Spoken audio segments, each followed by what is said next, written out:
네, 안녕하세요. 모카 김한영입니다. 오늘은 놀랍게도 넥소입니다. 이 넥소를 현대차가 보내준 게 아니라 이 평택시에 있는 행사에 초청하기 위해서 이 넥소를 보내왔다고 합니다. 야, 나 요즘 이제 어디 행사 가면은 차까지 보내주는 그런 입장이 된 건가? 성공한겨 수소차 넥소를 굳이 보내온 이유가 있다고 합니다. 평택시가 이제는 수소도시로 전환하기 때문이죠. 이 수소복합단지를 만들고 여기서 행사도 한다고 하는데요. 넥소를 타고 가면서 어떤 내용인지 살펴보겠습니다. 자, 출발할까요? 잠깐만, 출발 전에 먼저 디자인부터 살펴보고 이 차도 간단하게 시승하면서 가도록 해야 되겠죠. 넥소 하면 여러분들은 어떤 게 떠오르세요? 저는 넥소 하면 현대의 시작이라는 생각이 떠오릅니다. 현대의 모든 것들의 시작은 넥소였던 것 같아요. 처음에 나왔을 때는 굉장히 공격적이어서 이건 너무 무시무시하지 않나? 이런 느낌이었는데 이제 와서 돌이켜 생각해보니까 이게 시작이었어. 아반떼도 결국엔 이런 디자인이고 투싼도 결국에 이런 디자인이고 이 여러 가지 자동차들이 넥소를 시작으로 해서 이렇게 디자인을 굉장히 공격적으로 살짝 시작된 것 같아요. 측면에서 봤을 때도 현대차의 시작이라는 것들을 많이 보여주고 있죠. 일단 플러시 타입의 도어 핸들 이전까지는 없었잖아요. 이렇게 들어가고 나오고 이거 멋지지 않습니까? 이거 요즘 들어서 뭐 아이오닉 5나 EV6나 이런 차들도 다 플러시 타입을 쓰고 있는데 그런 플러시 타입은 약간 이렇게 한쪽이 튀어나오는 형태잖아요. 근데 이거는 지금 전체가 들어가는 제네시스 G90급이라고 할 수 있죠. 근데 이게 다칠 때 이게 손 끼면 어떻게 되지? 여기 이렇게 손 끼면 너무 무서워. 여기 손 넣은 채로 잠기면 어떻게 될까? 못하겠어. 안전장치는 여러 가지로 있는데요. 이제 화재가 발생한다거나 아니면 무리의 사고로 전원이 차단된다거나 이렇게 되는 경우에 자동으로 튀어나오게 만들어져 있어요. 전체적으로 봤을 때 이 차는 굉장히 거대한 자동차로 보이지만 뒤에서 이렇게 나란히 서서 보면 생각보다 아담해요. 디자인을 놓고 보면 마치 산타페 같은 크기의 자동차 같은데 실제 자동차 크기는 투싼 크기입니다. 그래서 이게 그렇게 크지는 않다 이런 생각이 들긴 하는데요. 에어로다이나믹을 극단적으로 강조하다 보니까 이렇게 둥글둥글한 디자인이 된 것 같고, 그리고 이 차가 시작한 게 또 하나 있습니다. 와이퍼가 히든 타입으로 여기로 들어간 거, 이것도 현대차에서 이 차가 처음으로 시도한 거라고 볼 수 있죠. 이런 식으로 에어로다이나믹을 강조한 거, 이것도 사실 이 차가 처음. 이제 니로가 이런 식으로 따라가고 있죠. 그리고 자동 주차 시스템도 이 차가 시작입니다. 키만 가지고서 차를 주차시킬 수 있는 최초의 자동차죠. 이 차 가격이 얼마인지 혹시 아세요? 이 차 가격은 7천만 원입니다. 보조금이 3,500만 원이기 때문에 실제로 살 때는 3,500만 원에 살 수 있는 거예요. 어쨌든 보조금을 제외하면 7천만 원짜리 어마어마하게 비싼 차이기 때문에 이렇게 비싼 자동차에 이런 기능들을 총동원해서 최고급 자동차로 만드는 건 어쩌면 당연한 일일 수도 있죠.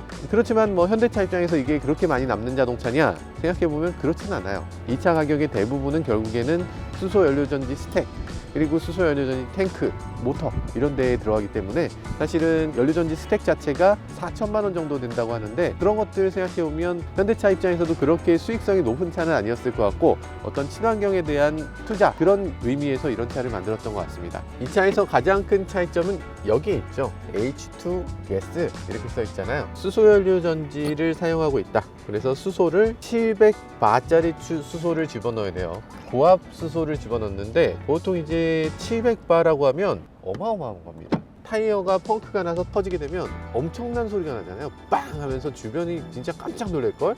그런데 그게 기껏 해봐야 2바예요. 2.5바 이 정도 됩니다. 이건 몇 바? 700바. 야, 대기압의 700배가 이 안에 들어있는 겁니다. 엄청난 압축률이라고 볼 수 있죠. 700분의 1로 압축된 거니까 무시무시합니다. 수소 탱크를 만들 수 있는 기술, 이런 거 자체가 엄청난 기술인데 그걸 할 수 있는 메이커 사실 몇 없고요. 그걸 할 수 있는 나라도 몇 없습니다. 그걸 만드는 곳이 이제 평택에 생긴다는 거죠. 오늘같이 미세먼지 심한 날, 이런 날에는 수소차 많이 타야 돼요. 왜냐하면 이 수소 자동차는 이 수소 자동차를 운영하기 위해서 여기에 맑은 공기가 필요하거든요. 그래서 이 안에는 이 미세먼지 필터가 헤파급의 미세먼지 필터가 들어가고요. 거기에 가습기도 들어가요. 정말 청정한 공기를 만들어낸 다음에 이 차가 그 공기를 사용하고요. 그리고 그 공기를 내뿜기 때문에 이 차가 지나가고 나면 도로 전체에 다리는 공기청정기다 이런 생각도 듭니다. 가장 큰 장점이라고 할 수 있는데 충전 시간이 어마어마하게 짧죠. 수소 전기차라고 하잖아요. 전기차임에도 불구하고 이 차의 충전 시간은 불과 5분 이내에 충전할 수 있습니다. 그렇기 때문에 이 수소차의 장점은 분명히 있다고 할 수 있죠.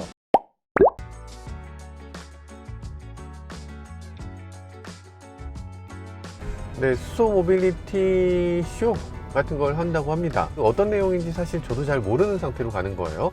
아, 이거 걱정되는데 이거 괜찮을까? 평택이 웬 수소? 네, 이런 생각이 드시죠? 저도 사실 처음엔 그런 생각이 들었어요. 근데 알고 보니까 평택이 수소를 해야 되는 이유가 있더라고요. 네, 가면서 좀 더 말씀드리도록 하겠습니다. 딱 탔을 때 기분 좋은 점은 킬로미터 수가 500km가 넘게 찍힌다는 거예요. 이 점이 뭔가 마음을 좀 든든하게 합니다. 전기차는 대충 한 400km 정도? 이 정도라고 보면 이 차가 적어도 100km 이상을 더 가는 거기 때문에 마음이 좀 편하게 느껴지는 부분은 확실히 있네요. 물론 그 비용은 훨씬 더 많이 들긴 합니다. 그리고 충전소가 흔치 않아서 충전소를 가는 것을 반드시 고려해야 돼요. 이 충전만 좀 잘 갖춰진다면 넥소라는 차 지금보다 훨씬 더 많은 사람들의 사랑을 받을 수 있지 않을까, 그런 생각이 들어요. 그러니까 수소차 이렇게 잘 만들어 놔도 인프라가 없으면 그냥 꽝인 겁니다. 인프라가 제대로 갖춰져야만 수소차가 제 가치를 낼 수 있어요. 그래서 이 넥소에 대한 평가는 완전히 극과 극으로 갈라집니다. 어떤 운전자는 정말 이건 탈 수가 없는 자동차다, 아니 내 삶의 방식을 차에다 맞춰야 돼? 이런 사람이 있는가 하면 충전소 한 번씩 가면 되지, 그게 뭐 어려워, 주유소도 가는데, 뭐 이런 식으로 생각하시는 분들도 계신 것 같아요. 그 차이는 어디서 나오냐면 아마도 이 충전소가 우리 집 근처에 있느냐 없느냐, 이것이 가장 중요한 요인인 것 같아요. 지금 울산에 계신 분들은 울산에는 은근히 충전소가 많습니다. 그 충전소에 그렇게 사람들이 많이 붐비지도 않고요. 그러다 보니까 이 울산에서는 이 넥소에 대한 평가가 너무 좋고, 이 서울이나 다른 지방에서는 이 넥소를 어쩌다가 구입하신 분들이 충전이 너무 어렵다, 굉장히 불만을 표하는 분들도 계신 것 같아요. 자기 집이나 회사나 어쨌든 내가 가는 곳 중에 한 곳에는 반드시 충전소가 있어야 되고, 그런 것들을 생각해 보면 평택처럼 이렇게 수소도시로 가겠다라는 지역이 있으면 이 넥소 굉장히 유용한 자동차가 될 수 있겠죠. 수소 전지 자동차, 그러니까 수소차가 뭐다를 잘못 알고 계신 분들도 계신 것 같아요. 수소차는 전기차죠. 기본적으로 전기 모터로 동작합니다. 그러면 뭐가 다르냐? 전기를 어떻게 저장하느냐가 달라요. 그러니까 우리가 수소차라고 하면 전기로 수소 만들잖아, 수소로 다시 전기 만들어? 야, 그럼 바보 아니야? 그럴 거면 그냥 전기로 가지, 이런 생각들을 하시는 것 같아요. 아니 그게 아니고 수소 전기 자동차이기 때문에 이 차도 전기차고, 그걸 배터리 대신에 수소를 쓰는 겁니다. 수소가 배터리예요. 화학 배터리를 쓰느냐 수소 배터리를 쓰느냐, 이렇게 생각하시면 돼요. 배터리라는 표현을 수소에다 쓰진 않지만 퓨얼셀에서 연료전지라는 표현을 씁니다. 이게 배터리다, 이렇게 생각하시면 사실 크게 다르지 않아요. 그 수소는 놔두면 어차피 산소하고 결합되고 어차피 거기서 전기가 저절로 나오는 물질입니다.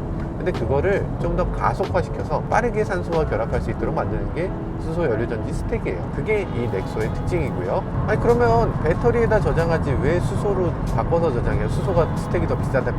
맞습니다. 수소 스택이 더 비싼데 그 수소 스택을 이용하는 이유는 세상 자체가 수소 세상으로 바뀌기 때문에 그런 거예요. 수소 사회로 바뀌게 되면 수소를 전기로 바꾼 다음에 전기를 또다시 배터리를 충전하는 데 써야 되는 거죠. 이 친환경 발전소, 풍력 발전, 조력 발전 할 것 없이 전기를 생산했다가 썼다, 이런 친환경 발전들의 특성 때문에 친환경 발전을 할 때 그 전기를 저장할 필요가 생기는 거예요. 전기를 저장할 방법이 뭐가 있는가? 배터리는 전기를 저장하는 방법이 아니죠. 배터리 양이 어마어마하게 커져야 되니까. 수소는 상대적으로 그렇지 않죠. 수소는 통만 있으면 어마어마한 에너지를 저장할 수 있는 방법이기 때문에 수소를 저장해 놓는 방식이 이제는 전기를 저장하는 거의 유일한 방법이라고 할 수 있죠. 그러니까 예를 들면 도시 전체가 친환경 발전을 한다. 낮 시간에 돌아갔던 태양광, 바람이 불 때 저장됐던 그 풍력, 그런 것들을 어떻게 저장하느냐?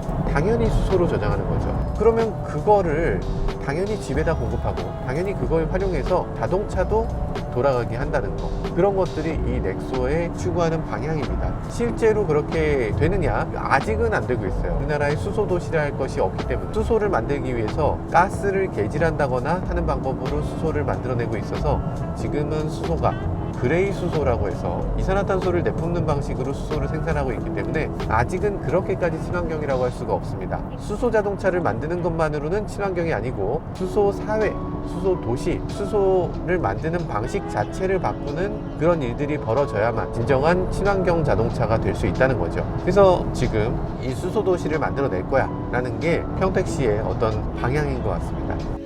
저 많은 화물차들 보세요. 지금 한둘이 아닙니다. 정말 어마어마하게 많은 화물차들이 지금 평택항을 향해서 가고 있어요. 그리고 자동차, 수입차는 어지간하면 다 평택항에서 옵니다. 그래서 평택항에 지금 테슬라가 몇 대 있다 이런 것들이 막 공유되기도 하죠. 일단 화물차 같은 경우는 특성이 특정한 지역에 꼭 도착한다는 거예요. 평택이면 평택, 부산이면 부산 이런 항구를 반드시 갑니다.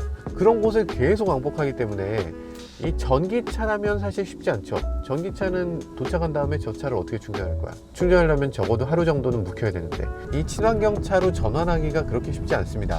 그런데 이게 만약에 수소 트럭이 된다면 어떨까? 액시언트 수소 트럭 있잖아요. 그런 현대차의 수소 트럭으로 전환한다면 자기가 가는 곳이 뻔하게 정해져 있기 때문에 그 항구 같은 데에서 충전을 하고 고속도로를 왔다 갔다 하고 이렇게 되면 굉장한 파괴력이 있을 것 같습니다. 친환경차로 완전 전환될 수 있는 유용한 운송수단이라는 생각이 들어요. 트럭도 당연히 그렇고 저는 버스도 수소화 시키는 게 굉장히 쉬운 일이지 않을까 이런 생각도 해보게 됩니다.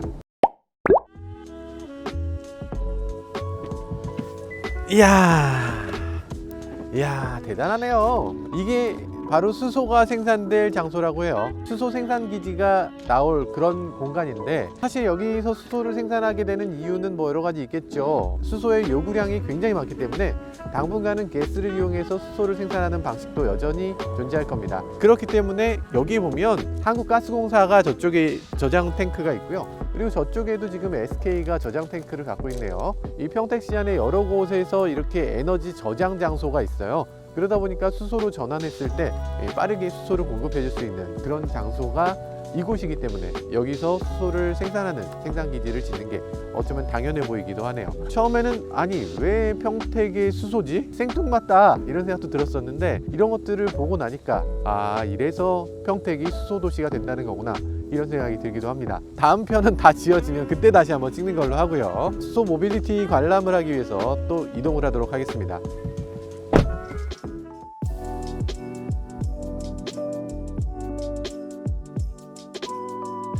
네, 드디어 왔습니다. 드디어 왔는데 여기는 어디냐? 수소 모빌리티 특구 조성 업무 협약식이 열리는 곳입니다. 여기 있는 차들을 보면 뭔가 알 것 같아요. 여러분들 수소 액시언트 보셨어요? 저는 만져도 봅니다. 심지어는 저는 타보고 주행도 해볼 수 있어요. 훌륭합니다. 이런 일이 다 있네요. 이 수소 액시언트와 일반 액시언트를 구별하기 굉장히 어렵잖아요. 거의 비슷하게 생겼는데 그 차이는 이런 데 있어요. 이 틈으로 이렇게 보면 수소 탱크가 이렇게 5개가 쭉 나란히 서 있는 걸 볼 수 있어요. 전 세계에서 굉장히 관심이 많고요. 유럽에는 이미 수출이 개시됐어요. 현대가 정말 놀라운 자동차를 선보이고 있죠. 니콜라 같은 경우에 이렇게 수소를 가지고서 주행한다 하고 말은 해놓고 실제로 할 수가 없었잖아요. 현대는 이미 수출해서 현역에서 뛰고 있는 거예요. 대단하죠. 현대차 주가는 왜 그래 근데. 네, 현대차 주식 세상에. 네, 어쨌든 한번 타보도록 하겠습니다. 이거 진짜 되는 건가? 자, 일단 들어가 볼게요. 자, 여기서 온? 키 온이 되네요. 소리 시동 중입니다. 시동까지 시간이 좀 걸리네요. 아니 지금 봤을 때는 일반 액시언트하고 구별이 안 되는 게 특징이네요. 돌리는 형태야. 이야 신기합니다. 후방 카메라도 있네. 아이오닉에 있는 그 기어 노브 타입을 사용하고 있네요. 이렇게 앞뒤로 이렇게 기능들이 많은 게 놀라운 게 아니고 특이한 게 하나도 없는 게 놀라운 거예요. 지금 봤을 때는 이 수소연료 전지만의 특별한 게 없어. 시동 소리만 좀 다르죠. 시동을 딱 걸었을 때 이게 지금 수소연료 전지에서 나는 소리인가 보죠? 아니 이게 소리가 이렇게 크다고? 근데 물론 이게 트럭의 사운드에 비하면 훨씬 조용한 거기 때문에 일반적인 디젤 차에 비하면은 정숙하다 이런 생각이 들지만 뭔가 이렇게 바람 소리가 계속 나는 게 좀 거슬린다는 사람이 분명히 있을 것 같네요. 네, 이런 식으로 수소에서 연료전지 스택으로 가고 배터리를 충전해서 그걸로 주행을 하는 이 단계를 보여주고 있어요. 수소를 발전해서 충전해서 달리는 자동차라고 보면 될 것 같습니다. 그래서 그 중에 어떤 단계를 지금 지나고 있는지 에너지 흐름도도 볼 수가 있어요. 수소 잔량이 91%다. 주행 가는 거리는 460km. 와, 한 번 충전에 460km를 가면 이 정도 트럭에서는 축복이죠. 근데 지금 공차일 경우에 그렇고 만약에 짐을 가득 실었을 때는 전혀 달라지니까 단순하게 계산해서는 안 됩니다. 이 차는 특이하죠. 이 차는 굉장히 특이한 차입니다. 우리가 가장 자주 보는 차기도 해요. 쓰레기차를 봤을 때 많은 분들이 아실 거예요. 여기 이렇게 타죠. 바로 여기서 채우고 놓고 세우고 넣고 이런 식으로 합니다. 가장 한국적인 그런 쓰레기차라고 할 수 있죠. 쓰레기차가 너무 많은 영역을 너무 적은 분들이 하고 계신 거 아닌가 해서 조금 가슴이 아픈데, 그분들이 여기서 또 뭐 하냐면 이 쓰레기 냄새는 둘째치고 이 차에서 매연이 막 쏟아져 나오잖아요. 여기 매연 나오는 걸 그냥 맡으면서 일을 하셔야 되는데, 수소차라면 여기서 매연이 나오는 일이 없고요. 그래서 굉장히 힘들지만 그래도 건강에 훨씬 낫다 이런 생각이 들고요. 그리고 또 이분들이 얼굴이나 손이나 굉장히 더러워지고 정말 고된 일을 하는데, 그리고 나서 손 한 번 씻을 데가 없다는 거예요. 그래서 여기에 이런 아이디어를 내놨습니다. 세면대를 만들어 놨어요. 이 차를 운행을 하고 나면 여기서 수소가 자연히 물을 만들잖아요. 완전한 증류수에 가까운 가장 깨끗한 물이죠. 그런 깨끗한 물이 여기 이렇게 있고요. 아, 좋네요. 좋네요. 아이디어인데 청소하시는 분들에 대한 애정이 담겨있는 아이디어다라는 생각이 들어요. 그러면 이 차는 어떤 식으로 탱크를 숨겼나? 아마도 수소연료전지 스택과 수소연료전지의 탱크 이 안에 숨겨져 있을 것 같은데요. 그런데 장점만 있는 건 아니어서 수소 트럭을 하게 되면 이만큼 공간을 희생하게 되는 거죠. 기존에 있었던 트럭을 조금 자의개조해서 이 적재 공간도 넓으면서 동시에 수소 스택도 넣을 수 있는, 그리고 수소 연료통도 넣을 수 있는 공간이 좀 나오면 좋겠다 이런 생각이 드네요. 가장 중요한 건 사실 여러분들이 항상 이용하시는 버스죠. 왜 버스냐? 우리가 매일 타는 거니까. 그리고 버스 정류장에서 버스 기다리면 버스들이 앞에서 왔다 갔다 하잖아요. 도시의 한가운데, 그것도 내 코앞에서 발암물질을 계속 내뿜는 게 바로 버스입니다. 그렇기 때문에 버스는 전동화 정말 빨리 해야 되고요. 일렉시티라는 건 시내 버스잖아요. 초저상 버스로 만들어진 버스입니다. 아이고 피디님, 그거 뒷문으로 타시면 어떡해요. 아, 버스 앞문으로 타셔야지. 아, 나 진짜. 아, 피디님, 예, 들어오세요. 아, 이렇게 들어와야죠. 아, 피디님 뭐 좀. 자, 여러분들 혹시 일렉시티를 운전하실 일이 살다 보면 있을 수도 있어요. 어떤 식으로 운전하느냐? 일단 키 돌리면 시동이 안 걸려요. 전원 스위치가 따로 있습니다. 안전을 위해서 이렇게 돼 있는 거죠. 라이닝 마모도 나오고, 이카스 해서 이제 서스펜션의 높이랑 이런 것들 자가 진단을 합니다. 진단을 해보니까 문제가 있는지 없는지 이런 것들을 보여주고 있어요. 수소 전지를 계속 이렇게 달구고 있죠. 이 차는 수소연료 전지에서 바로 모터로 직결하는 게 아니라 그 중간에는 리튬이온 배터리가 또 들어갑니다. 리튬 포리머 배터리가 이쪽 앞쪽에 천장에 2개가 다 장착되어 있고요. 그 뒤로 수소연료 전지통이 5개가 장착됩니다. 이 수소 전지에서 계속 수소 발전을 하고 배터리가 어느 정도 충전이 돼야지 그때부터 운행을 할 수 있게 되는 거예요. 그러니까 배터리를 충전할 시간이 필요하다라는 거고요. 오, 차가 갑니다. 오, 세상에. 네, 다음 정류장은 모카입니다. 내리실 분들은 부자를 올려주세요. 차체를 이렇게 기울일 수도 있고요. 차체를 이렇게 높일 수도 있고요. 차체를 이렇게 기울이게 되면 이 오른쪽의 각도를 더 낮출 수 있어요. 이렇게 오른쪽을 기울여서 이렇게 낮추면 승하차하는 그 플랫폼에 거의 비슷하게 맞출 수 있는 거지. 이 차의 모터, ZF 센트럴 모터를 사용하고 있는데, 이 모터가 지금 241마력을 내고 있어요. 어지간한 자동차 타시는 분들은 그게 뭐야 도대체 240마력으로 이만한 차가 어떻게 가냐 이럴 수 있는데, 사실 버스에서는 그 정도가 그냥 당연한 겁니다. 보통 전기차는 기어가 없다고 생각되시지만 이런 전기 버스, 전기 트럭에는 기어가 있어요. 최종적인 감속 기어가 굉장히 크게 들어가기 때문에 낮은 마력으로도 이 차를 충분히 끌고 갈 수 있는 거죠. 일반적인 트럭이나 뭐 버스나 다 리타더가 있는데, 이게 리타더가 아니고 회생제동을 보여주는 그런 표시네요. 그래서 회생제동 2단, 회생제동 1단 이런 식으로 되어 있습니다. 리타더가 뭐냐면 버스나 트럭 같은 경우는 어느 정도 이상 제동을 하게 되면 이 브레이크가 과열돼요. 왜냐면 차가 너무 무거우니까. 그걸 막기 위해서 브레이크를 이용하지 않고 엔진 힘만으로 차를 감속하는 그런 기능들이 있는데, 그런 것들을 리타더라고 합니다. 근데 전기차는 전기차의 회생제동 기능이 있잖아요. 그걸 이용해서 리타더 대신에 이 회생제동으로 자동차의 에너지도 회수하고, 그러면서 차의 감속도 하고 브레이크도 아끼고 이런 기능들이 되는 거죠. 브레이크 자체가 쓸 일이 훨씬 더 적어지기 때문에 유지보수에서도 훨씬 더 유리한 면이 있을 겁니다. 엔진 오일을 교체한다거나 이런 것들 당연히 없을 거고요. 이 수소 트럭, 수소 버스 탈 때는 그런 것들도 굉장히 중요한 요소라는 생각이 드네요. 네, 인터뷰 끝나셨대요.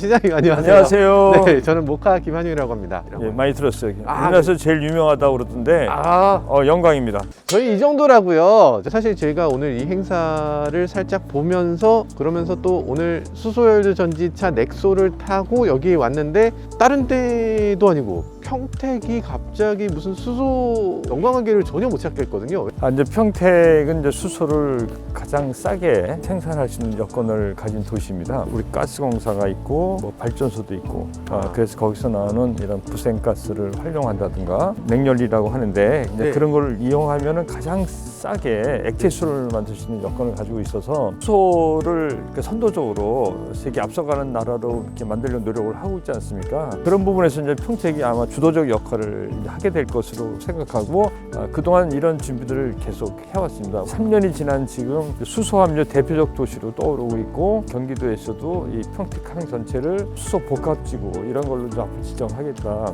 빠르게 성장하고 있는 도시입니다. 몰랐죠? 아, 그렇군요.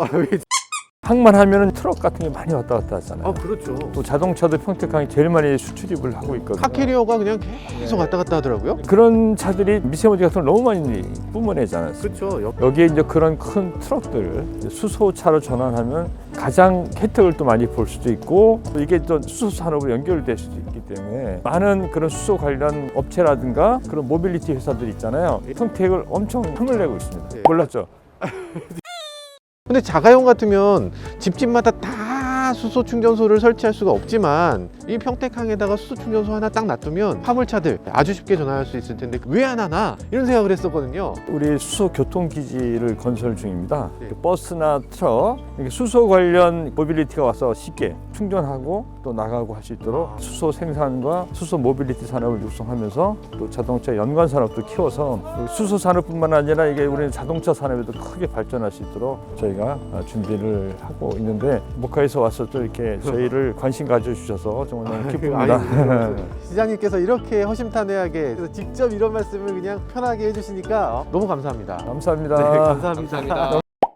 네, 오늘 수소에 대해서 정말 많은 것들을 본 것 같습니다. 이 평택시가 정말 수소에 대해서 하고 싶었던 말이 너무 많았던 것 같아요. 단순하게 수소를 이용한 자동차를 그냥 타는 게 아니라 수소를 생산하고 운반하고 그리고 실제로 사용하는 것까지 심지어는 이 도시에 직접적으로 공급하는 것까지 모두를 하겠다는 그런 원대한 꿈을 보게 됐습니다.